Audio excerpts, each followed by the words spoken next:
देखिए भाई, मैं चिराग हूँ और चिराग का अपना कोई ठिकाना नहीं होता, पर वो जहाँ जाता है रोशनी फैलाता है। मेरी लड़ाई भाई, जब मैंने ये संकल्प लिया था, जिस दिन मेरे पिताजी अस्पताल में थे और उनका निधन हुआ, मेरे लिए सबसे आसान परिस्थिति थी उस वक्त कि मैं मौजूदा शक्तियों के सामने नतमस्तक होता, अपने सिद्धांतों से समझौता करता, मेरे पिताजी के विचारों को मिट्टी में रौंद देता और उसके बाद दुनिया भर की ऐशो आराम, सुख सुविधाएं, सहूलियतें मुझे परोस कर दी जाती। भाई आज मैं कुछ जगह पढ़ रहा था कि चिराग पासवान को निपटा दिया गया। भाई चिराग पासवान ने खुद संघर्ष का रास्ता चुना है। अगर मुझे बंगले का लालच होता या बंगला, मंत्रालय, यही मेरे लिए अगर लक्ष्य होता तो ईमानदारी की बात है भैया, जो रास्ता मैंने चुना उस रास्ते को मैं नहीं चुनता। मैं नतमस्तक होकर रहता इन तमाम शक्तियों के सामने और हर उस सुख सुविधाओं का, ऐशो आराम का मैं लाभ उठाता जो बदले में मुझे दी जानी थी। खैर अभी बातें खुलेंगी तो बहुत दूर तक जाएंगी, बताने की ज़रूरत नहीं है कि मुझे व्यक्तिगत तौर पर क्या क्या लालच तमाम बड़ी शक्तियों के द्वारा नहीं दिए गए। अगर मुझे अपना लालच होता, आप मुझे बताइए ना, कोई भी बुद्धिमान व्यक्ति इस बात को मानेगा। और चिराग पासवान तो भैया 21वीं सदी का पढ़ा लिखा लड़का है भैया। मुझे नहीं पता था कि जब मैंने 2020 में अकेले चुनाव लड़ने का फैसला किया तो मैं इस बात को जानता था कि आने वाले दिनों में मेरे सामने क्या क्या कठिनाइयाँ नहीं आएंगी। और ये बंगला तो भाई बहुत छोटी सी चीज़ है। मुझे अपने बंगले की चिंता नहीं है, मुझे उन लोगों के घर की चिंता है जिनके सर पर आज छत तक नहीं है। आदरणीय पशुपति कुमार पारस जी के तौर पर आज बिहार की 12 करोड़ जनता अपना आशीर्वाद दे रही है। आपने मुझे एक घर से निकाला, लिख के ले लीजिए, बिहार की 12 करोड़ जनता के दिल में आज के बाद चिराग पासवान बसने वाला है। चिराग पासवान को आप कितना तोड़ने की कोशिश कर लें, कितना झुकाने की कोशिश कर लें, बार बार कहता हूँ, शेर का बच्चा हूँ, रामविलास पासवान का बेटा हूँ, ना डरने वाला हूँ ना झुकने वाला हूँ। आप मेरे चेहरे पे शिकन देखना चाहते हैं, अफसोस की बात है कभी नहीं दिखेगी, क्योंकि मैं डरता किसी परिस्थिति से नहीं हूँ। अपने नेता रामविलास पासवान से मैंने सीखा है। पर मेरे सवाल हैं उन नेताओं से जो आज मेरे नेता के नाम पर सरकार में मंत्री बने बैठे हैं। भाई वो दौर था जब आप मांग करते थे, मैं पशुपति कुमार पारस जी की बात कर रहा हूँ, आदरणीय चाचा जी की। वो दौर था जब वो मांग करते थे कि 12 जनपद को रामविलास पासवान स्मारक के तौर पर घोषित किया जाए। आज जिस सरकार में आप मंत्री हैं, उस सरकार ने आपके भगवान के मंदिर को ध्वस्त किया। किस मुंह से आप सरकार में मंत्री हैं आज की तारीख में? सिर्फ अपने लालच के लिए, कुर्सी का लालच ना। तो आज आपने दिखा दिया ना, बता दिया ना कि भैया कुर्सी के लालच में आपने परिवार को तोड़ने का काम किया, अपने पार्टी को तोड़ने का काम किया, और आज अपने ही भगवान के मंदिर को ध्वस्त होता देखकर आप खामोशी से बैठे हैं। भाई यही मेरे नेता थे जिन्होंने अपने सिद्धांतों से कभी समझौता नहीं किया। 2002 में अगर उन्हें घर की परवाह होती, मकान की परवाह होती, तो कभी सिटिंग मंत्री के तौर पर वो इस्तीफा नहीं देते। उन्होंने केंद्रीय मंत्री पद से इस्तीफा दिया, पर कभी उन्होंने घर के लिए या अपने सिद्धांतों से किसी से समझौता नहीं किया। और आज वही लोग उनके भाई मंत्री बने बैठे हैं। भाई ईमानदारी की बात है, ईमानदारी की बात है भैया, कि ये सब बिहार की जनता देख रही है, और खास तौर पर वो दलित महादलित समुदाय देख रहा है, वो पिछड़ा वर्ग देख रहा है। इसी घर से मंडल कमीशन की नींव रखी गई थी। 12 जनपद से ही मेरे नेता आदरणीय रामविलास पासवान ने पिछड़ा समाज को आरक्षण देने का काम किया। इसी घर से उन्होंने उस संविधान की रचना की जिसमें सबसे पहली बार ऊंची जाति के गरीब वर्ग के लोगों की आरक्षण की मांग की गई थी। इसी घर में दलित समाज हो, महादलित समाज के लोग हों, उनके सम्मान के संरक्षण के लिए जब अनुसूचित जाति जनजाति एट्रोसिटी एक्ट को जब ध्वस्त करने की बात की गई, जब उसे धूमिल करने की बात की, तो मेरे नेता ने उस वक्त भी बंगले की चिंता नहीं की, मौजूदा केंद्र सरकार को अल्टीमेटम देने का काम किया। और इस SC ST एक्ट को यथास्थित स्थिति में लाने का वहां पर निर्णय लिया गया। तो भैया आज जब आप इस घर को छीन रहे हैं तो तमाम उस दलित महादलित समुदाय के लोग देख रहे हैं कि किस तरीके से जिसको आपने इसी साल पद्म भूषण दिया उसकी बीवी को आपने कैसे धक्के मारकर घर से बाहर निकाला, उसके बच्चे को कैसे आपने निकाला। अनुमान करेंगे क्या? तो भैया जब ये लोग देख रहे हैं तो आने वाले समय में ये लोग भी आपको जवाब देंगे, बताएंगे, और ये जवाब खास तौर पर उन लोगों को मिलेगा जो आज मेरे नेता की वजह से वहां पर मंत्री बने हुए हैं। बिहार मेरा प्रदेश है, बिहार मेरी कर्म भूमि है। मुझे बिहार के लिए संघर्ष का रास्ता मैंने चुना है, बिहारियों के लिए संघर्ष का रास्ता चुना है।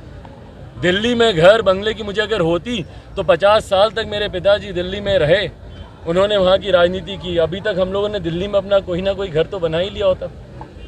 कम से कम खुशी है मुझे इस बात की कि लोगों को इस बात का तो पता चला जो भ्रम फैलाते हैं कि भैया 50 साल आपके पिता मंत्री रहे। मुझे गर्व है कि वो एक ऐसे मंत्री रहे जिन्होंने अपने लिए कभी काम नहीं किया होता तो कम से कम आज अपने लिए एक वैकल्पिक व्यवस्था दिल्ली में करके रखी होती। अपने नाना नानी के घर पे मैं रह रहा हूँ और मुझे उसमें कोई दिक्कत नहीं है भैया। पर मुझे दिक्कत इस बात की है कि 12 जनपद जो आश्रय था, 12 जनपद जो छत थी उन तमाम गरीब, मजदूर, किसान, दलित, अल्पसंख्यक, पिछड़ा वर्ग से आने वाले लोगों के लिए एक ठिकाना था 12 जनपद। 12 जनपद में लोग जाते थे बेझिझक होकर वहाँ पर अपने काम, अपनी रहने, अपने खाने पीने की व्यवस्था वो मान कर चलते थे कि भैया एक घर है हम लोग का 12 जनपद में। और मैं सिर्फ बिहारियों की ही बात नहीं कर रहा हूँ, देश भर के लोगों की बात कर रहा हूँ भाई, मैं पत्रकार साथियों की बात कर रहा हूँ। आप लोगों के भी जो सहयोगी दिल्ली में रहते थे बेरोक टोक दोपहर में पार्लियामेंट कवर कर रहे हैं, धूप है, गर्मी है, बरसात है, 12 जनपद ही आते थे, वहीं पर आकर चाय नाश्ता खाना पीना सब वो लोग करते थे। तो ये एक आश्रय था ऐसे लोगों का जो आश्रय छीन लिया गया। मुझे उससे भी दिक्कत नहीं है, पर जिस तरीके से छीना गया, अब जो मैं बात कह रहा हूँ वो महत्वपूर्ण है। अब जो मैं बात कह रहा हूँ वो महत्वपूर्ण है कि जिस तरीके से ये घर छीना गया। चिराग पासवान, मेरी माताजी रीना पासवान, मेरा परिवार में कौन लोग बचे हैं भैया? मेरी सिस्टर हैं, बच्चे हैं, मेरी एक बूढ़ी नानी है। कल देखा होगा किस तरीके से व्हील चेयर से वो चल नहीं पाती, बोल नहीं पाती। जब हम लोग घर खाली करने के लिए तैयार थे तो उसके बाद इस तरीके से बेइज्जत करने की साजिश क्यों रची गई? आप मुझे बताएं, मैंने कभी कहा कि मुझे 12 जनपद हमेशा के लिए चाहिए? हर बार हम लोग 12 जनपद खाली करने के लिए तैयार थे, बातचीत होती थी और जितना मुझे आश्वासन दिया जाता था उतना समय मैं आगे लेता था घर को खाली करने के लिए। मैं 29 तारीख रात में घर खाली करने के लिए तैयार था। मुझे कोई लिखित नोटिस नहीं दिया गया था, पर फिर भी मुझे जानकारी दी गई थी कि संभवतः 30 तारीख तक मुझे घर खाली कर देना चाहिए। मैं 29 तारीख को सह परिवार उस घर से निकलकर अपनी नानी के घर में जाने की व्यवस्था कर चुका था। मेरा परिवार तैयार था, मेरी माताजी, नानी सब तैयार थे और हम लोग जाने वाले थे। मैं फिलहाल मैं नहीं, जो सरकार में निर्णय लेते मैं उनकी बात कर रहा हूँ। क्यों उन्होंने फ़ोन पर दूसरे मंत्री को ये कहा कि बिहार का भविष्य है चिराग, हम लोग को इनके मैटर में हस्तक्षेप नहीं करना चाहिए, मौजूदा परिस्थिति जैसी चल रही है चलते रहने दिया जाना चाहिए।